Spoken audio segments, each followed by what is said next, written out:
விதவிதமான ஆடை ஆபரணங்களுடன் உங்கள் பண்டிகை நாட்களை ஒளிமயமாக கொண்டாட ஸ்ரீநகரில் உள்ள வேலவன் ஸ்டோர்ஸுக்கு வாங்க. அந்த ஹாஸ்டேஜோடைய உடல்களை ஒப்படைக்கணும் அப்படின்னா பிணை கைதிகள் இருக்காங்க இல்லையா, அவங்களோட உடல்களை ஒப்படைக்கும் போது ஒரு பிணை கைதியோட உடம்பே இல்லை, இது வேற யாரதோ அப்படின்னு சொல்லி இஸ்ரேல் பக்கம் சொல்கிறதெல்லாம் பார்க்க முடியுது. அமெரிக்காவை பொறுத்த வரைக்கும் நாட்டோடைய ப்ரெசன்ஸ் ரொம்ப முக்கியம். அதில் டர்க்கி வந்து இஸ்ரேலுக்கும் நாட்டோவுக்கும் இஸ்ரேலுக்கும் துருக்கிக்கும் இருக்கக்கூடிய அந்த அந்த ஈக்குவேஷனே உடையிற மாதிரி நடுவில் பெஞ்சமின் நெட்டானியாஹூ பேசுனதை நம்மளால் பார்க்க முடியுது. நீ என்னை சுற்றி ஒரு செயின் கட்டுறேன், உன்னை சுற்றி நான் ஒரு செயின் கட்டுறேன். ஓகே, ஸோ அந்த செயினில் முக்கியமான ஒரு பகுதி வந்து மங்கோலியாவில் இருக்குது. தாலிபானுடைய ஆட்சியாளராக இருக்கக்கூடிய முட்டாக்கி அவர் சொல்கிறாரு, நாங்கள் வந்து இந்தியாவோட பணியாற்றுறதுக்கு ரெடியாக இருக்கோம். அதே மாதிரி எங்களுக்கும் இந்தியாவுக்குமான பிரச்சனை எதுவுமே கிடையாது, பாகிஸ்தான் தான் ரெண்டு பேருக்குமே காமனான பிரச்சனை. தினமலர்களுக்கு அன்பான வணக்கம். நம்மோடு புவிசார் அரசியல் விமர்சகர் பேராசிரியர் கணேஷ்குமார் இணைந்திருக்காங்க. சார் வணக்கம். வணக்கம் சார். காசா இஸ்ரேல் போர் நிறுத்தம் உடன்பாடுகளோடு முடிவாயிடுச்சு. அதுக்கு ட்ரம்புடைய பங்கு, இன்னும் கத்தார், எகிப்து போன்ற நாடுகளுடைய பங்கெல்லாம் அதிகமாக இருக்குது அப்படிங்கிறாங்க. என்ன கான்ட்ரிபியூஷன் இங்கே நடந்துச்சு? அதாவது இந்த பிரச்சனை வந்து இப்போதைக்கு டெம்பரவரின்ற மாதிரி தான் நான் பார்க்குறேன். இன்றைக்கி கூட இப்போ வந்து அஸ் யூஷுவல் வந்து எப்போவுமே ஒரு சீஸ் ஃபயர்னு ஒன்று வரும்.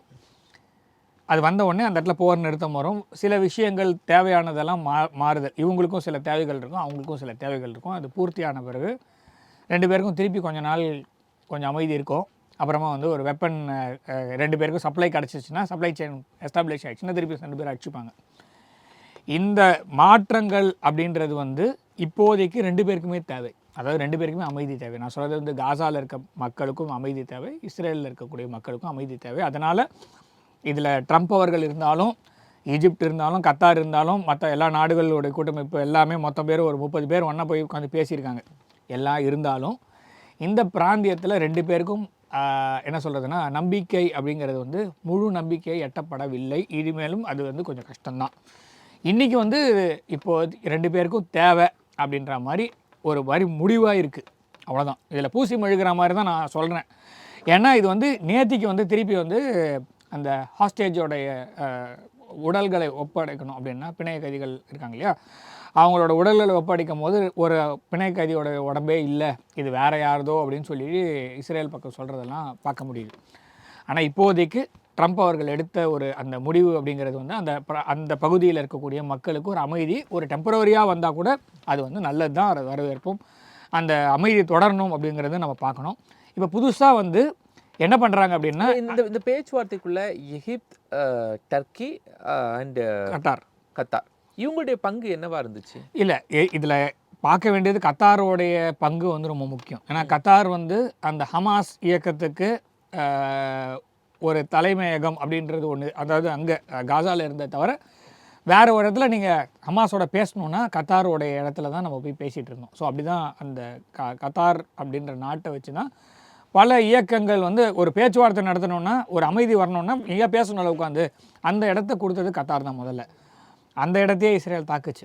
அதுக்கப்புறமா தான் இந்த அமைதியே வந்தது. ஸோ அந்த பேச்சுவார்த்தையெல்லாம் ஆரம்பிக்கும் போது, சரி நீ சும்மா இது மாதிரிலாம் பண்ணிகிட்டே இருக்க முடியாது, ஒன்று அமைதி வேணும், இல்லைன்னா சண்டை போட்டு முடிச்சிடலாம் அப்படின்னு ஒரு மாதிரி மூவ் எடுக்கிறாங்க. அதெல்லாம் கட்டார். ஈஜிப்ட் வந்து என்னென்னா, ஈஜிப்ட் வந்து it has a land border with Gaza. So Rafah கிராசிங்னு சொல்லுவாங்க அந்த இடத்த. அது வழியாக மக்கள் இன்ஃப்ளக்ஸ் ஆரம்பிச்சிடும். அவங்களுக்கு வந்து என்ன சொல்கிறதுனா, ஒரு பாயிண்ட் ஆஃப் டைம் வரைக்கும் தான் அவங்களுக்கு வந்து இந்த கண்ட்ரோல் பண்ணி வைக்க முடியும். அதுக்கு மேலே வந்து கண்ட்ரோல் பண்ண முடியாது. லட்சக்கணக்கான பேர் வந்து ஈஜிப்டில் போய் பஞ்சம் பொழைக்க போகிறேன், இல்லை உயிர் பொழைக்க போகிறேன்னு சொன்னாங்கன்னா அவங்களுக்கு பிரச்சனை. அந்த சைட்லேருந்தும் ஏதாவது ஒரு உதவி அப்படின்னு கொடுக்கணுன்னாலும் ஈஜிப்ட் சைட்லேருந்து போகணும். இந்த பகுதியில் வந்து ஒரு நாட்டோ நாடு, இந்த கான்ஃப்ளிக்டில் இன்வால்வ் ஆகாத நாடு அப்படின்னா டர்க்கி. ஸோ அமெரிக்காவை பொறுத்த வரைக்கும் நாட்டோடைய ப்ரெசன்ஸ் ரொம்ப முக்கியம். அதில் டர்க்கி வந்து இஸ்ரேலுக்கும் நாட்டோவுக்கும் இஸ்ரேலுக்கும் துருக்கிக்கும் இருக்கக்கூடிய அந்த அந்த ஈக்குவேஷனே உடையிற மாதிரி நடுவில் பெஞ்சமின் நெட்டானியாஹூ பேசுனதை நம்மளால் பார்க்க முடியுது. அடித்தது வந்து கத்தார் அடிச்சுட்டு அடுத்தது சொன்னாங்க, அடுத்தது பாகிஸ்தானும் டர்க்கியும் தான் அப்படின்னாங்க. ஸோ பெஞ்சமின் நெட்டானியாவோட வார்த்தையில் சொல்லணும்னா அடுத்தது யார் யாரெல்லாம் தீவிரவாதத்துக்கு துணை போகிறாங்களோ அவங்களெல்லாம் அடிக்க வேண்டியது தான் அப்படின்னு ஆரம்பித்த உடனே சரி இதுக்கு மேலே இதை வந்து விட முடியாதுன்னு சொல்லிட்டு நேராக இறங்கி வந்து ஸோ இதை சால்வ் பண்ணி வைக்கலான்னு இப்போதைக்கு ஒரு அமைதி ஒப்பந்தம் அப்படின்றது 20 அம்ச திட்டம் அப்படின்றத ட்ரம்ப் ரோல் அவுட் பண்ணியிருக்காரு. அது 2 பக்கமும் ஒத்துக்கிட்டு இருக்காங்க. 2 பேர் சேர்ந்து ஓகேன்னு கையெழுத்து போட்டிருக்காங்க. ஒரு 4-5 நாளாக, அதாவது 10ஆம் தேதி இது கையெழுத்தானது. ஸோ ஒரு 4 நாளாக எந்த பிரச்சனையும் இல்லாமல் போயிட்டுருக்கு. 2 பக்கமுமே வந்து அவங்க சொன்னதை வந்து செஞ்சிட்ருக்காங்க. அதாவது கைதிகளை 2 பக்கமும் விடுவிச்சிட்ருக்காங்க. இதில் அமெரிக்காவுடைய போர்ட் ஆர் இராணுவ தளங்கள் ஏதாவது கத்தாரில் இருக்குது. ஆமாம், அதாவது அதை தான் ஈரான் அடிச்சது. அதுதானே பிரச்சனை. அமெரிக்காவோட பேஸ் வந்து எல்லா இடத்துலையும் இருக்குது. மிடில் ஈஸ்ட்டில் இருக்க எல்லா அமெரிக்கா இப்போ டேரெக்டாக இதில் ரொம்ப ப்ரெஷரைஸ் பண்ணுறதுக்கு இதெல்லாம் ஒரு காரணமா? இல்லை, அமெரிக்காவுக்கு என்ன அழுத்தம் அப்படின்னு பார்த்தீங்கன்னா இப்போதைக்கு வந்து யாருமே சொல்கிறத கேட்குற மாதிரி இல்லை. ஸோ அவர் ஊரில் வந்து நிறைய பிரச்சனை போயிட்டுருக்கு. இப்போ அமெரிக்காவில் வந்து ஏதாவது சொல்லணும், அதாவது இவர் வந்து நோபல் பரிசு பின்னாடி வேறு சுற்றிட்டு இருக்காரு. எனக்கு நோபல் அதுவும் இல்லைன்னு ஆயிடுச்சு. இப்போ கிடையாது, இல்லைன்னு சொல்லியாச்சு. அதான் இந்த வருஷத்துக்கு சொல்லிட்டாங்க. இந்த வருஷம் அடுத்த வருஷம் பார்த்துக்கலாம். அது நீங்கள் அடுத்த ஜூலையில் ஆரம்பிக்கும் திருப்பி. நான் 10 போகிறேன் இப்போ கவுண்ட் பண்ணிட்டு கோட்டெல்லாம் திருப்பி வேணால் முதல்ல ஆரம்பிக்கிறேன் வரைக்கும் ரெக்கமெண்ட் பண்ணிட்டே தான் இருப்பாங்க. பாகிஸ்தானும் பின்னாடியிலேருந்து கூப்பிட்டு உட்கார வச்சு என்ன நீ சொல்கிறது அன்றைக்கி சொன்னியே அதை திருப்பி சொல்லு. இதை விட ஒரு அசிங்கம் வந்து அந்த நாட்டுக்கோ அந்த நாட்டு தலைவிக்கோ கிடையாது. நீ எதாவது சொல்லணும்னா முன்னாடி சொன்னதே திருப்பி சொல்லுன்னா அதே அந்த ஆள் திருப்பி மாற்றி கூட கொஞ்சம் கூட மாற்றாமல் அப்படியே சொல்கிறது ரொம்ப கேவலமான ஒரு அரசியல். பன்னாட்டு அரசியலில் ஒரு நியூ லோ அப்படின்ற மாதிரி பார்க்கணும். ஸோ அப்படி இருக்கும்போது இப்போதைக்கு அமெரிக்காவில் ஏதாவது சொல்லணும், நான் இந்த போரை நிறுத்தினேன். 2வது, அமெரிக்காவில் இஸ்ரேலியர்களுக்கு எதிராக குரல்கள் ஆரம்பிக்குது. ஸோ யாரை கண்ட்ரோல் பண்ணுறதுன்ற மாதிரி ஈக்குவேஷன் போயிட்டுருக்கு. ஸோ இது ஏதாவது ஒன்று பண்ணி முடிச்சு விடலை அப்படின்னா அமெரிக்கா இதுக்கு மேலே வந்து அந்த இடத்துல ஃபுல் ப்ரெசன்ஸோட கண்ட்ரோல் பண்ண முடியாது. இஸ்ரேலுக்கு ஹெல்ப் பண்ணாலும் உள்ள பிரச்சனை வரும். ஸோ அதனால் என்ன பண்ணோன்னா இப்போதைக்கு we have to put a full stopன்ற மாதிரி தான் இந்த சீஸ்ஃபயரை. அதில் ரொம்ப மைக்ரோ மேனேஜ்மெண்ட் ஆட்டு ரொம்ப நுட்பமாக இந்த 20 அம்சங்கள் அக்ரிமெண்ட்டை நுட்பமாக கவனிக்கணும் அப்படின்னு இன்டர்னலாக ட்ரம்ப் ஒரு சர்க்குலர் கொடுத்துருக்குற மாதிரியான தகவல். ஏன் அப்படின்னா இதில் இந்த 20 அம்ச திட்டம் வந்து வெளியில் பார்க்குறதுக்கு நல்லா இருக்க மாதிரி இருக்கும் அந்த 2 பேருக்குமே. ஆனால் நீங்கள் வந்து பாலஸ்தீன் சைடில் ஹமாஸ் சைடில் நீங்கள் எடுத்து பார்த்தீங்கன்னா who is going to control this அப்படின்ற ஒரு பாயிண்ட் வரும். இஸ்ரேல்கிட்டே கொடுக்க போகிறீங்களா, இல்லை பாலஸ்தீன்கிட்ட கொடுத்தீங்கன்னா திருப்பி ஹமாஸ் தலையெடுத்ததுன்னா என்ன ஆகும்? ஸோ அந்த கேள்விக்கு பதில் கிடையாது. ஸோ இப்போ வேறு யாராவது வந்து உட்காருவாங்களா? இல்லை அமெரிக்கா ஆஸ் யூஷுவல் எப்போவுமே ட்ரம்ப் சொன்னார் இந்த இடத்த நானே வச்சுக்க போகிறேன், ஸோ இது பென்சில் ரப்பர் மாதிரி நான் தான் எடுத்தேன் நானே வச்சுக்கிறேன்ற மாதிரி நானே கண்ட்ரோல் பண்ணுறேன் அப்படின்னு கண்ட்ரோல் பண்ணிங்கன்னா ஸோ அமெரிக்கா வந்து குவாம் மாதிரி திருப்பி காசாவை மாற்ற போதா? ஏன்னா ஹவாய், குவாம் இதெல்லாம் ஃபிலிப்பைன்ஸாக ஒரு காலத்தில், இன்றைக்கும் ஃபிலிப்பைன்ஸ் மேலே ஒரு கண்ணு உண்டு அமெரிக்கா. இன்றைக்குமே ஃபிலிப்பைன்ஸ் வந்து எங்களுடைய சில பழைய அந்த காலத்து அமெரிக்கர்கள்லாம் கேட்டிங்கன்னா ஃபிலிப்பைன்ஸ் என்னோட பகுதின்னு சொல்கிறதெல்லாம் உங்களால் பார்க்க முடியும். அப்போ இந்த காசா பகுதியை வந்து அமெரிக்கா வச்சுக்கோம் அப்படின்னா எல்லா இடத்துலையுமே நீங்கள் நாடா இல்லை எம்பையரான்ற கேள்வி திரும்ப வரும். ஸோ இது நாடு கிடையாது, எம்பையர் அப்படிங்கிறது மேப்பை பார்த்தா தெரியும். கண்ட்ரோல்டு பை அப்படின்னு பார்த்தீங்கன்னா எங்கெங்கெல்லாம் பேஸ் இருக்குன்னு பார்த்தீங்கனாலே அமெரிக்கான்றது ஒரு it's no more a country, it's empire. British empire எப்படி விழுந்ததோ அதுக்கப்புறமா அதை ஸ்வீகரிச்சுக்கிட்டாங்க இவங்க. அந்த இடத்தெல்லாம் இவங்க எடுத்துக்கிட்டாங்க. நியூ ஃபவுண்ட்லேண்ட்லேருந்து எல்லாத்தையும் வாங்கி கொஞ்சம் கொஞ்சமாக நான் எடுத்துக்கிறேன்னு சொல்லிட்டு இதெல்லாம். டியகோ கார்சியா யார்கிட்ட இருந்தது? பிரிட்டன்கிட்ட இருந்தது. அதுக்கப்புறம் என்னாச்சு? டியகோ கார்சியா வந்து இப்போ அமெரிக்காவும் பிரிட்டனும் சேர்ந்து கண்ட்ரோல் பண்ணுதுன்னு சொல்கிறாங்க. நமக்கிட்டேருந்து 1800 கிலோமீட்டர். ஸோ அப்போ அதே மாதிரி அந்த இடத்துல போய் உட்காந்துப்பியா அந்த ஊர் மக்கள் என்ன பண்ணுவேன், அந்த ஊர் மக்கள் என்ன கலாச்சாரத்தில் வாழ்வாங்க, எந்த மதத்தில் இருப்பாங்க? ஸோ இதெல்லாம் ஒரு கேள்விகள்லாம் இருக்கும். ஸோ இப்போ புறநமைக்க போகிறீங்க அப்படின்னா 5 வருஷம் ஆகும் மினிமம். இருக்கிற அந்த இடிபாடுகள்லாம் எடுத்து போட்டு மொத்தமாக ஒரு சமநிலைக்கு கொண்டு வரதுக்கே 5 வருஷம் ஆகும். ஓரளவுக்கு கட்டுமானம் கொண்டு வரணும்னா 10 வருஷம் ஆகும். மறுபடியும் முதல் லெவலில் கொண்டு வரணும்னா 25 வருஷம் ஆகும்னு சொல்கிறாங்க இப்போ இருக்கும்போது. ஸோ இதை யார் உறுதி கொடுத்துருக்கா? அந்த கட்டுமானங்கள் இதெல்லாம் ரீபில்ட் யார் பண்ணுவானா? இப்போ அமெரிக்கா தான் பண்ணுமா? இப்போ அமெரிக்கா பண்ணுவோம்னா மற்ற நாடுகள்லாம் சும்மா இருக்குமா? சரி, எந்த கம்பெனி பண்ணும்? காசா இவ்வளவு ஸ்டபர்னா, அதுவும் இஸ்ரேல் மாதிரியான நாடுகளுக்கு எதிராக நிற்கிறது சாதாரண விஷயம் கிடையாது. கரெக்ட். அப்போது யாரோ ஒருத்தர் காசாக்கு வலிமையான சப்போர்ட்டை கொடுத்துருக்காங்க. யார் அப்படிங்கிறத ட்ரம்ப் இன்னும் ஐடென்டிஃபை பண்ணாமல் இருக்கிறார். இல்லை காசாக்கு இப்போவுமே சப்போர்ட் அதாவது இஸ்ரேல் பின்னாடி யார் இருக்கான்றது தான் நம்மளுக்கு தெரியும். காசா பின்னாடி எல்லாருமே இருக்காங்க. பாலஸ்தீன் மக்கள், அதாவது ஹமாஸ் பின்னாடி யார் இருக்காங்கிறது மாத்திரம்தான் இங்கே குழப்பமும் பிரச்சனையுமே தவிர பாலஸ்தீன மக்கள் பக்கம் அனைத்து நாடுகளும் இருக்கிறது. 143 நாடுகள் பாலஸ்தீனுக்கு தனி நாடு அந்தஸ்து கொடுக்கணும்னு சொல்லி ஓட்டு போட்டிருக்காங்க. இந்தியா உட்பட, இந்தியா, ரஷ்யா, சைனா உட்பட எல்லா மிகப்பெரிய நாடுகளும், அமெரிக்காவை தவிர சில கரீபியன் ஐலாண்ட்ஸில் சில கண்ட்ரீஸு, பசிபிக் ஐலாண்ட்ஸில் சில கண்ட்ரீஸு, பேருக்குன்னு ஒரு இந்த லெட்டர் பேடு கட்சியெலாம் இருக்கும்ல நம்ம ஊரில், அந்த மாதிரி பேரளவில் சும்மா ஒரு லெட்டர் பேடுக்குன்னா ஒரு நாடுன்னு ஒருத்தர் உட்காந்துருக்காங்களா, அந்த மாதிரி இந்த பசிபிக் ஓஷன் டெரிட்டரியிலையும் இந்த கரீபியன் ஐலாண்ட்ஸில் இருக்க சில நாடுகளும் தவிர அதெல்லாம் சேர்த்து மொத்தம் ஒரு 9 நாடுகள் வருது. இவங்களை தவிர மிச்சம் 143 பேர் வந்து கண்டிப்பாக பாலஸ்தீனுக்கு தனி நாடு கொடுக்கணும்னு தான் சொல்கிறாங்க. ஸோ அப்போ அவங்கெல்லாம் கம்முன்னு இருப்பாங்களா? இப்போ தனி நாடு கொடுத்துட்டிங்கன்னா அதுக்கு மேலே இதை பண்ண முடியாது. ரெண்டாவது, இப்போ வெஸ்டர்ன் கண்ட்ரீஸே நிறைய பேர், ஆஸ்திரேலியா, கனடா, ஃப்ரான்ஸு, இட்டாலி எல்லாருமே வந்து பார்த்திங்கன்னா பாலஸ்தீனை வந்து அதாவது பாலஸ்தீனை தனி நாடுன்னு அங்கீகரிக்க முடிஞ்சே போச்சு. ஐநா பொது சபையிலே சொல்லியாச்சு, we recognise state of Palestine. So இப்போ இதுக்கு மேலே வந்து ஒரு தனி இப்போ அடித்தது வந்து யார் அடித்தாங்கன்னா, ஹமாஸ்ன்ற ஒரு இயக்கத்தோட கண்ட்ரோலில் இருந்த சில ஒரு முகாம்கள் மீது தாக்குதல் அப்படின்னு அப்படி தான் ஆரம்பிச்சது. ஆனால் மொத்தமும் அந்த பகுதி முழுக்கமே இப்போ ஒரு மாதிரி உடஞ்சி போச்சு. இது சுடுகாடு மாதிரி மொத்தமும் உடஞ்சி போச்சுன்றதை நம்ம பார்க்குறோம். ஸோ இப்போ பாலஸ்தீன் தனி நாடு வந்துருச்சுன்னு வச்சுங்களேன், அப்போ வந்து இவங்களால் அந்த வேலையை திருப்பி செய்ய முடியாது. ஸோ இப்போ அதை தனி நாடு அங்கீகரித்து எல்லாருமே சேர்ந்து பாலஸ்தீனுக்கு முழு நாடு அந்தஸ்து ஐநா சபையில் கொடுத்த பிறகு அந்த நாடு அப்படின்னு வரும்போது அப்போ நீங்கள் திருப்பி அதெல்லாம் பண்ண முடியாது. இப்போ வந்து அது பேர் என்ன சொல்லுவாங்கன்னா, ஒரு நாட்டுக்குள்ளே ஒரு பகுதியை ஃபுல் கண்ட்ரோல். இஸ்ரேல் வந்து என்ன பண்ணியிருக்கு அப்படின்னா, பாலஸ்தீனில் காசாவை ஃபுல் கண்ட்ரோலில் வச்சுருக்கு. ஸோ ஏதாவது நீங்கள் எய்டு கொடுத்தீங்கன்னா கூட அந்த எய்டு வந்து இஸ்ரேல் வழியாக தான் போகணும், வேறு எந்த வழியாக போக முடியாது. ஸோ அது தனி நாடாக இப்போ அங்கீகரிக்கப்பட்டால், நான் சொல்ல வெஸ்ட் பேங்க்கும் சரி இந்த காசா பகுதி அங்கீகரிக்கப்பட்டுச்சுன்னா, அப்புறம் எல்லா நாடுகளுமே அவங்க எய்டெல்லாம் கொடுப்பாங்க. அந்த நாட்டோடைய ஆதரவு எல்லாமே வெளியில் எல்லா நாடுக்கும் வரும். ஸோ அப்போ வந்து ஈக்குவேஷன் வர மாதிரி இருக்கும்.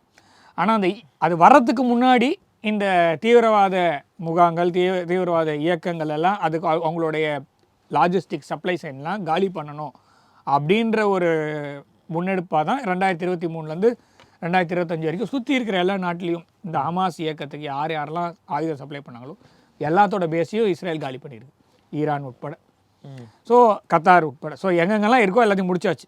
ஸோ இப்போ பாலஸ்தீன் மக்களுக்கு முழு கண்ட்ரியாக கொடுத்தீங்கனாலும் ஸோ இப்போ எந்த பிரச்சனையும் இஸ்ரேலுக்கு வராது அப்படின்றது இப்போதைக்கு அவங்க நம்புகிறாங்க. ஆனால் இப்போதைக்கு இதான் ஈக்குவேஷன்.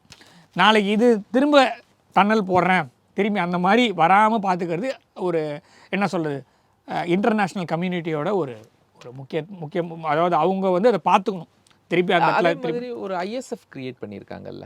ஆமாம், அதாவது எல்லா நாடுகளும் சேர்ந்து ஒரு பாதுகாப்பு படையை உருவாக்கி நம்ம பீஸ் கீப்பிங் ஃபோர்ஸ் மாதிரி எல்லாம், அது வந்து அமெரிக்கா மாத்திரம் இல்லை, அமெரிக்கா, ரஷ்யா, இந்தியா, சைனா யாரெல்லாம் அவங்களால இது கொடுக்க முடியுமோ அந்த இன்டர்நேஷ்னல் செக்யூரிட்டி ஃபோர்ஸ் வந்து கொண்டு போய் அந்த இடத்துல வந்து சர்வதேச அமைதி படை மாதிரி ஒன்று கிரியேட் பண்ணி அந்த பார்டரில் வைக்க போகிறாங்க. உள்ளுக்குள்ளேயும் அவங்களுடைய போலீஸ் அவங்க பார்த்துப்பாங்க. இஸ்ரேலுக்கு இந்த சைட்லேருந்து பிரச்சனை வரக்கூடாது, இஸ்ரேலால் இந்த சைடில் பிரச்சனை வரக்கூடாது. 2 பக்கம் பேட்ரோலிங் போடுறது. முதல்ல டெரிட்டரி மார்க் பண்ணுறாங்க, அதாவது அந்த எந்த ஏரியான்றது அந்த சுற்றி ஃபென்ஸ் மாதிரி போடுறது, பேட்ரோலிங் பண்ணுறது, 2 பக்கமும் பிரச்சனை வராமல் பார்த்துக்கிறது, இதெல்லாம் அதை செய்யும். அதோடைய ஃபார்மேஷன் வந்து இப்போ பேச்சுவார்த்தையில் இருக்குது. அநேகமாக இந்த மாதத்தோட எடுதுலையோ இல்லை அடுத்த மாதத்துலேயோ அது முடிச்சு ஃபைனலைஸ் ஆகிடும். மங்கோலியா பிரதமர் டெல்லியில் நம்ம சந்திச்சிருக்காங்க. நிறைய முக்கியமான ஒப்பந்தங்கள்லாம் கையெழுத்தாயிருக்கு. இதனுடைய ஸ்பெஷாலிட்டி என்ன? இந்தியாவுக்கும் மங்கோலிய தேசத்துக்கும் கிட்டத்தட்ட 800 வருஷத்துக்கு முன்னாடியிலேருந்து தொடர்பு இருக்குது. நான் சொல்கிறது இப்போ கல்ச்சுரல். செங்கிஸ்கான் தான் மங்கோலியாவோடைய ஒரு முக்கியமான கிங். ஆனால் அதுக்கப்புறமா தான் எல்லாமே மங்கோலியான்றது வந்து மேப்பில் போட்டதே செங்கிஸ்கான் தான். பசிபிக் ஓஷனில் ஆரம்பித்து மெடிட்டரேனியன் சீ வரைக்கும் முழுசையும் ஒரே ஒரு தலைமுறை காலத்தில் பிடிச்சது செங்கிஸ்கான் தான். கொடுங்கோலன், பெரும் கொலைகாரன் எல்லாம் எவ்வளோ சொன்னாலும் நிறைய கண்டுபிடிப்புகள் அவருடைய காலத்தில் நடந்தது. இன்றைக்கி நம்ம யூஸ் பண்ணுற போஸ்டல் சிஸ்டம் கூட யாம் அப்படின்னு பேர் அவருடைய காலத்தில் தோன்றல் தான். அந்த மாதிரி நிறைய விஷயங்கள் வந்து காம்போசிட் போ மாத்திரம் கிடையாது, மாதவன் சார் சொல்கிற மாதிரி. ஸோ இதில் வந்து போஸ்டல் சிஸ்டமே அவருடைய பிரெயின் சைல்டுன்னு எடுத்துக்கலாம். ஸோ நிறைய விஷயம் இருந்தது. அவருடைய பேர் வந்து குப்லாய் கான்னு பேர். அவரோட காலத்தில் தமிழ்நாட்டுக்கு, நான் சொல்கிறது இந்தியாவில் முக்கியமாக தமிழ்நாட்டுக்கும் அப்போது இருந்த சீன தேசத்தை குப்லாய் கான் பிடிச்சிட்டார். அப்போ இங்கேருந்து வாணிபம் வந்து செழிச்சு இருந்தது. அப்போ அவருக்கு உடம்பு சரியில்லாமல் போச்சு. அப்போ கோவில்கள் கட்டப்பட்டதுனால சைனாவில் கல்வெட்டு, நம்ம ஊர்லன்னா மாற்றிடுவாங்க, இது இல்லை அது இல்லை, அது கோவில் கிடையாது அது கிடையாதுன்னு நல்லா சொல்கிறாங்கல்ல. சைனாவில் கிடச்ச செப்பேடில் சேக்கசை கான் அப்படின்னு அவரோட பேரை அவர் தமிழில் மாற்றிருக்கிறார். குப்லாய் கான்ன்ற அவரோட பேரை சேக்கசை கான்ன்ற பேரில் இங்கே இருக்கிறவங்க கூப்பிட்ருக்காங்க. அந்த மாதிரி கோவில் கட்டியிருக்காங்க அங்கே. நான் சொல்கிறது வந்து சைனாவில் கோவில் கட்டியிருக்காங்க. அதற்கு வந்து இங்கேருந்து போய் கும்பாபிஷேகம் பண்ணதுக்கான ரெக்கார்ட்ஸ்லாம் இருக்குது. ஸோ மங்கோலியாவுக்கும் நம்மளுக்கும் வந்து இப்போ தான் வந்து தொடர்பு காலங்காலமாக இருக்குது. இப்போ சைனாவோடைய கரன்சி இருக்குல்ல, இது யுவான் அப்படின்றது இருக்கு இல்லையா. ஸோ அந்த யுவான் டைனாஸ்டியோடைய ஃபவுண்டரே வந்து குப்லாய் கான் தான், அப்போதுலேருந்து இருக்குது. அப்படிப்பட்ட முக்கியமான ஒரு தேசத்தோடைய தலைவர் இங்கே வரத்துக்கு உள்ள நாளாக இருக்குது. ரெண்டாவது 70 வருஷம் நம்மளுக்கும் அவங்களுக்கும் தூதரக அளவில் இது உறவுகள் இருக்குது. அதை கொண்டாடிருக்காங்க இப்போ 70 வருஷத்தில். இந்த 70 வருஷத்தில் மங்கோலியாவுக்கு போன ஒரே பிரதமர் பாரத பிரதமர் நரேந்திர மோடி அவர்கள் தான். அது வரைக்கும் யாரும் போகவே இல்லை. இதுக்கு முன்னாடி பாரத பிரதமர் அவர்கள் இந்த மங்கோலியா போகும்போது அங்கே வந்து $1 பில்லியன் கிரெடிட் லைன் கிரியேட் பண்ணி பிஸ்னஸ் ட்ரேடு வந்து இன்க்ரீஸ் பண்ணியிருக்காரு. இது எல்லாத்துக்கும் மேலே சைனா வந்து உலகத்தில் எல்லாருமே பார்த்து பயப்படுற ஒரு நாடுனா சைனா வந்துடுவான்னு சொல்லி பயம்புத்திட்டு இருக்காங்கல்ல. அந்த சைனாக்காரனே பயந்து செவுறு கட்டின இடம் தான் மங்கோலியா. ஸ்பேஸ்லேருந்து பார்த்தீங்கன்னா manmade structure, great wall of China வந்து மங்கோல் இன்வேஷனை தடுத்து நிறுத்தத்துக்காக ஒரு வால் கட்டு அப்படின்னு கட்டினாங்க. ஸோ ஸ்பேஸ்லேருந்து பார்த்தீங்கன்னா அந்த மேன்மேட் ஸ்ட்ரக்சர் ஒன்று தெரியுது அப்படின்னா வெளியிலேருந்து பார்க்கும்போது அது வால் மாத்திரம்தான். அப்படிப்பட்ட முக்கியமான தேசத்துலேருந்து இன்றைக்கி ஒருத்தர் வந்திருக்கிறாரு, வரவேற்போம். நம்மளுடைய ட்ரேடு வந்து 10 வருஷத்தில் டபுள் ஆகிருக்கு இந்தியாவுக்கும் மங்கோலியாவுக்குமான. மங்கோலியா வந்து சும்மா ஒரு சாதாரண ஒரு நாள், ஒரு காலத்தில் பயங்கரமாக இருந்தாங்க, இன்றைக்கி ஒன்றும் இல்லை அப்படின்னு நினைக்க முடியாது. நம்மளை சுற்றி சைனா வந்து கட்டுறான். ஸ்ட்ரிங் ஆஃப் பேர்ல்ஸ்னு பேர். ஸ்ரீலங்கா, அம்பந்தோட்டா, பங்களாதேஷ், அப்புறமா வந்து பாகிஸ்தான், மாலத்தீவு. ஸோ நம்மளை சுற்றி கட்டிகிட்டு இருக்கான். So string of pearls. அதுக்கு வந்து டைமண்ட் நெக்லஸ் நம்ம ஒரு கவுண்டர் வச்சுருக்கோம். நீ என்னை சுற்றி ஒரு செயின் கட்டுற, உன்னை சுற்றி நான் ஒரு செயின் கட்டுறேன். ஓகே. ஸோ அந்த செயினில் முக்கியமான ஒரு பகுதி வந்து மங்கோலியாவில் இருக்குது. இப்போ நம்ம வந்து ஒரு புதுசாக ஒரு ஸ்டெப் எடுத்திருக்கோம். என்ன பண்ணியிருக்கோம்னா ஸ்ட்ரிங் ஆஃப் பேர்ல்ஸ் அவங்களது, டைமண்ட் நெக்லஸ் நம்மது. ஸோ டைமண்ட் நெக்லஸில் மங்கோலியாவில் இப்போ வந்து டிஃபென்ஸ் அட்டாச்சேன்னு சொல்லிட்டு தூதரகத்தில் இந்தியாவிற்கும் மங்கோலியாவுக்குமான இராணுவ அளவுகளுக்கான உடன்படிக்கை ஏற்பட்டிருக்கிறது முதல் தடவையாக. ஸோ மங்கோலிய வீரர்களுக்கு இந்தியாவில் ட்ரைனிங் தரப்படும். இந்திய வீரர்கள் மங்கோலியாவில் சென்று ட்ரைனிங் எடுப்பார்கள். இது இருக்குது. அதே மாதிரி கலாச்சார ரீதியாக பார்த்திங்கன்னா புத்த மதம் அங்கே செழிச்சிருக்கு, இங்கேருந்து போனது. ஸோ இங்கே இருக்கக்கூடிய சில ஸ்காலர்ஸை நம்ம அனுப்புகிறோம். அங்கே இருக்கக்கூடிய அந்த பழங்காலத்தில் அங்கே இருக்க கல்வெட்டுகள், அங்கே இருக்கக்கூடிய அந்த ஓலை சுவடிகளில் எடுத்து அதில் சமஸ்கிருதத்தில் இருக்குது, அதை வந்து அதை மொழி மாற்றம் பண்ணி அவங்க மொழியில் கொடுக்கறதுக்கு போகிறாங்க கலாச்சார ரீதியாக. ஸோ அதற்கான ஒப்பந்தம் ஏற்படுத்தப்பட்டிருக்கிறது. இப்போ ரீசெண்டாக நம்ம வந்து ரஷ்யாவுக்கு வந்து புத்தாவோட ரிலிக்ஸ் எல்லாம் அமைச்சிருக்கோம். புத்தருடைய அந்த ரிலிக்ஸ் கொண்டு போய் இறங்குறதெல்லாம் அவங்க கொண்டாடுறாங்க. அது ஸோ கலாச்சார ரீதியான உடன்படிக்கை நம்மக்கிட்ட இருக்குது. லடாக்குக்கும் அங்கே இருக்கக்கூடிய ஒரு பகுதிக்கும் சேர்த்து ஒரு இதெல்லாமே காமன் ப்ராப்ளம். நான் சொல்கிறது வந்து வெளிப்படையாக சில இதெல்லாம் சொல்லலை, மறைமுகம் சொல்கிறேன். ஸோ என்ன தான் இருந்தாலும் நீங்கள் அந்த செக் பண்ணி தான் ஆகணும். இப்போ நம்ம திருப்பி $1.4 ட்ரில்லியன் ஒரு ரிஃபைனரி அங்கே கட்டுறோம். அங்கே சைனாவுக்கு பக்கத்தில் இருக்கக்கூடிய மங்கோலியாவில் நாம் வந்து ஒரு எண்ணெய் சுத்திகரிப்பாலை இந்தியா வந்து அங்கேயே கட்டி குடிக்கிறது அவங்களுக்கு. ஸோ இது வந்து ஒரு வின்வின் சிச்சுவேஷனில் கொண்டு போய் சேர்க்கும். ட்ரேடு பூஸ்டப் ஆகும், ட்ராவல் பூஸ்டப் ஆகும். ஸோ அதே மாதிரி ஆசியாவிற்குள்ளே இருக்கக்கூடிய ஆர்டர் வந்து திரும்பி வரும். ஸோ ரெண்டு பேரும் என்னன்னா மியூச்சுவல் ரெஸ்பெக்ட், மியூச்சுவல் சாவர்னிட்டி. அதாவது அவங்க மங்கோலியாவோடைய பிரதேசத்திலையும் சைனாவுக்கு பிரச்சனை இருக்குது. எப்படி நம்மளுக்கு லடாக்கில் பிரச்சனை பண்ணுறாங்களோ, எப்படி அருணாச்சல் பிரதேஷில் பிரச்சனை பண்ணுறாங்களோ, எப்படி வந்து பாமன் 5 ஃபிங்கர்ஸ் நம்மளுக்கு வைக்கிறாங்களோ, அதே மாதிரி இன்னர் மங்கோலியான்னு ஒரு பிரதேசம் இருக்குது அங்கே சைனா. அது அட்டானமஸ் ரீஜன் சொல்கிறாங்க. அது பேரே இன்னர் மங்கோலியா. அது வேறு மங்கோலியர்களுக்கும் அவங்களுக்கும் தனியாக எதுவும் இருக்க முடியாது. ஸோ அப்படி இருக்கக்கூடிய பிரதேசம் அது. ஸோ அப்போ நம்மளுக்கும் அவங்களுக்கும் காம்ப்ளிமெண்ட், அதாவது ஒத்து போகிற விஷயம் நிறைய இருக்குது. காம்ப்ளிமெண்ட்ரியாக இருக்கிற ஒரே ஒரு விஷயம் சைனா இருக்குது. நம்ம 2 பேருமே ஒன்றா போகணும். ரஷ்யாவுக்கும் அவங்களுக்கும் நல்ல உறவு இருக்குது, நம்மளுக்கும் ரஷ்யாவுக்கும் நல்ல உறவு இருக்குது. ஸோ இப்படிலாம் இருக்கும்போது இந்த விசிட் கண்டிப்பாக bilateral ties, treaties as well as கலாச்சார ரீதியான அடுத்த கட்டத்துக்கு இந்த 2 நாடுகளையும் கொண்டு செல்லும். இவர் வந்துட்டு இப்போ இன்றைக்கி கிளம்பிடுவார். ஸோ இன்னி வரைக்கும் இருக்கிறாரு. நிறைய ஒப்பந்தங்கள் 10 ஒப்பந்தங்களுக்கு மேலே கையெழுத்தாயிருக்குது. நான் சொல்கிறது கலாச்சாரம், டிஃபென்ஸு, வர்த்தகம் எல்லாத்தையுமே. ஆப்கானிஸ்தான் ஆமாம், ஆப்கானிஸ்தானுடைய வெளியுறவுத்துறை அமைச்சர் இங்கே வந்திருந்தார். ஸோ அவருடைய இந்தியா பார்த்தோம். அதே நேரத்தில் பாகிஸ்தானில் காபூல் மீது தாக்குதல் பண்ணுறாங்க. ஸோ இது வந்து வம்புக்கு இழுத்து டீட்டெயில்டாக நம்ம நிறைய பேசியிருந்தோம். ஆமாம், வம்புக்கு இழுத்தது தான். ஸோ இப்போ பாகிஸ்தானுடைய நிறைய போஸ்ட்டை ஆப்கானிஸ்தான் கைப்பற்றுறதாக நம்ம பார்க்க முடியுது. ஆப்கானிஸ்தான் துராண்ட் லைன் அப்படின்ற ஒரு அந்த கோடையே வந்து அவங்க ஒத்துக்கலை. 1890 அந்த டுராண்ட் லைன் போடப்பட்டது. அதை ஆப்கானிஸ்தான் வந்து ஒத்துக்கலை. அப்போ வந்து பிரிட்டிஷ் இந்தியா, ஸோ நம்மளுக்கும் அவங்களுக்குமான லைனாக இருந்தது. பாகிஸ்தான் 1947 கிரியேட் ஆன பிறகு அந்த டுராண்ட் லைன் அப்படியே தான் இருந்தது. ஆனால் அது பாகிஸ்தான் பார்டர் ஆகிடுச்சு. இந்தியாவோட பார்டர் இல்லாமல் பாகிஸ்தானோட பார்டர் ஆகிடுச்சு. பாகிஸ்தான் இஸ் செல்லப்பிள்ளை ஆஃப் வெஸ்ட். அமெரிக்காவுக்கும் ஆங்கிலோ அமெரிக்கன் ஃபோர்ஸஸ் அங்கே ஸ்டேஷன் பண்ணி வைக்கிறதுக்காக அவங்க வச்சுருந்தாங்க. ஸோ ஆப்கானிஸ்தான் ஆரம்பத்திலேருந்தே அதை வந்து இல்லை தான் சொல்லிட்டு இருக்காங்க. இப்போ துராண்ட் லைன் முதல்ல இருந்துன்றாங்க. ஒரு படி மேலே இந்தியாவிற்கும் ஆப்கானிஸ்தானுக்குமான நான் வந்து பார்டர்டு கண்ட்ரி அப்படின்னு இந்தியாவை சொல்கிறேன். அதாவது நம்ம 2 பேருக்குமான எல்லையை பகிரக்கூடிய நாடுகள் இந்தியாவும் ஆப்கானிஸ்தானும்னு ஆப்கானிஸ்தானுடைய வெளியுறவுத்துறை அமைச்சர் சொல்கிறார்.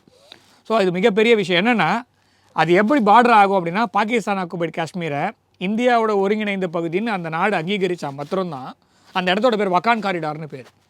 அந்த ஒரு 100-150 கிலோமீட்டருக்கான அந்த பகுதி இருக்குது. அது வழியாக தான் இந்தியாவுக்கும் ஆப்கானிஸ்தானுக்கும் அந்த பார்டர் போகுது. பாகிஸ்தானை பீட் பண்ணி ஆப்கானிஸ்தான் என்ன சொல்கிறாங்க அப்படின்னா, இந்தியாவும் ஆப்கானிஸ்தானும் எல்லையை பகிரக்கூடிய தேசங்கள், நான் உன்னுடைய பக்கத்து வீட்டுக்காரன் அப்படின்னு சொல்கிறான். எப்படி வச்சு சொல்கிறேன்னா அந்த பார்டர் வச்சு. ஸோ அப்போ பாகிஸ்தான் அது ஆக்கிரமிப்பாளர் அப்படின்றத சொல்லாமல் சொல்லியிருக்காங்க. ஸோ இன்னொரு தடவை அவங்க வேறு ஏதாவது இப்போ அதை கொடுத்துட்டு போக வேண்டிய நிலைமையில் தான் பாகிஸ்தான் இருக்காங்க. ஆப்கானிஸ்தான் என்ன கேட்குறாங்கன்னா, அந்த பகுதி வழியாக நம்மளுக்கு வந்து 2 பேரும் ட்ரேட் ரூட் போடுன்னு கேட்குறான். ஸோ ட்ரெயின் விடுறதுக்கு ரெடியாக இருக்காங்க. ஸோ நீ ட்ராக் போட்டு கொடு, நான் ரெடி அப்படின்னு சொல்கிறாங்க. இன்டர்நேஷ்னல் நார்த் சவுத் டிரான்ஸ்போர்ட் காரிடார்னு ஒன்று இருக்குது. அதன் மூலமாக ஈரானு, ஆப்கானிஸ்தான் அந்த மத்திய ஆசிய நாடுகளுக்கு போகுது. அதில் என்னையும் சேர்த்துக்கோ, நானும் வரேன் அப்படின்னு தாலிபானுடைய ஆட்சியாளராக இருக்கக்கூடிய முட்டாக்கி அவர் சொல்கிறாரு. நாங்கள் வந்து இந்தியாவோட பணியாற்றுறதுக்கு ரெடியாக இருக்கோம். அதே மாதிரி எங்களுக்கும் இந்தியாவுக்குமான பிரச்சனை எதுவுமே கிடையாது, பாகிஸ்தான் தான் 2 பேருக்குமே காமனான பிரச்சனை அப்படின்னு இந்திய மண்ணிலிருந்து அவர் சொல்லியிருக்கிறாரு. இதை நாம் அதாவது வரவேற்போம். அதாவது காலங்காலமாக ராமாயண காலத்திலிருந்து நம்மளுடைய பக்கத்து, அதாவது நம்மளுடைய இதுவாத பகுதியாக தான் இருக்குது அது. ஸோ அது அந்த மாதிரி ஒரு அடுத்த கட்டத்துக்கு நகர்றதுன்றது, ட்ரேட் இன்க்ரீஸ் பண்ணியிருக்கோம், கோதுமை நம்ம கொடுக்குறோம், கண்டினியூஸாக இன்னி வரைக்கும் கொடுத்துட்ருக்கோம். பாகிஸ்தான் கொடுத்த கோதுமையை அவங்க திருப்பி அனுப்பிச்சிட்டாங்க. பாகிஸ்தான் நீங்கள் கொடுக்குற கோதுமை தேவையே இல்லை, நீ கொடுக்குற கோதுமை சாப்பிட்ற மாதிரியே இல்லை, இந்தியாவிலேருந்து எங்களுக்கு கோதுமை வருது, அதே எனக்கு போதும், நீ கோதுமையே கொடுக்குவானான்னு சொல்கிற அளவுக்குலாம் தாலிபான் சொல்கிற அளவுக்கு வந்துருச்சு. அதுதான் பாகிஸ்தானோடைய உண்மையான முகம். ஸோ நீ கொடுக்குறத நான் சாப்பிட்ற மாதிரி இருக்கணும், நீ கொடுக்குறேன்ற பேரில் ஒன்று கொடுத்து நானும் வாங்குறேன்ற பேரில் வாங்கி அதை க்ளீன் கூட பண்ண முடியாமல் இருக்கிறவங்க நீங்களே வச்சுக்கோங்கன்னு சொல்லிட்டு இந்தியாவிலேருந்து எங்களுக்கு தரமான நல்ல கோதுமை, நல்ல உணவுகள் வருது, நாங்கள் அதையே பார்த்துக்கிறோன்னு சொல்லிட்டாங்க. ஸோ அந்த அளவுக்கு நம்மளுக்கு வந்து உறவுகள் மேம்பட்டுருக்குன்னா வரவேற்போம் அப்படின்னு தான் பார்ப்போம். நன்றி கணேஷ்குமார். ஜெயின் சார். நேயர்களே மற்றும் ஒரு நிகழ்ச்சி சந்திக்கலாம். நன்றி.